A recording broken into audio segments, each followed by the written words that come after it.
Yan ang dapat nating gawin. Gaano man katindi ang pagsubok, ang suliranin, mayroon mang gustong gumulo sa atin, mayroon man tayong problema sa ating buhay, tularan natin ang lingkod na ito ng ating Panginoong Diyos. Huwag kayong mawawalan ng pagtitiwala sa Diyos, anuman ang inyong masagupa. Kasi wala namang ibang makatutulong talaga sa atin, kundi sino, mga kapatid? Ang Diyos.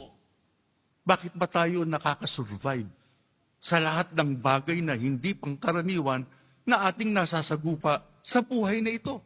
Totoo ang sinasabi sa atin ng Biblia. Matatalo natin yung ating kaaway. Ano dahilan? Sapagkat pagka tayo tumawag sa ating Panginoong Diyos, gaya ng kanyang pangako, hindi tayo pababayaan. Pinag-uulit-ulit ko yun, mga kapatid, para namin makumbinsi kayo na hindi kayo kawawa, hindi kayo api, sapagkat meron tayong tunay na Diyos na nakahandang tumulong sa atin. Hindi niya tayo pababayaan. Lagi niya tayong tutulungan.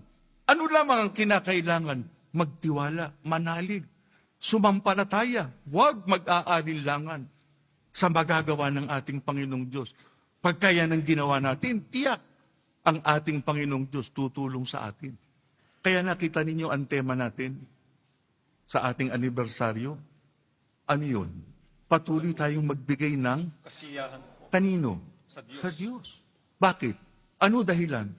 Pagka ginawa natin yan, hindi tayo mahihirapang lumapit sa Diyos para humingi ng tulong sa panahon ng ating pangangailangan. Ngayon pa naman, kailangan natin ang kanyang tulong. Kaya bigyan natin siya ng kasiyahan. Magtiwala tayo sa kanya, manalig tayo sa kanya. Huwag tayong papayag na tayong mag-alinlangan sa mga bagay na magagawa ng ating Panginoong Diyos. Sapagkat nakahanda siyang tumulong sa atin sa lahat ng sandali ng ating buhay. Huwag lamang tayong mag-alinlangan sa kanyang magagawa.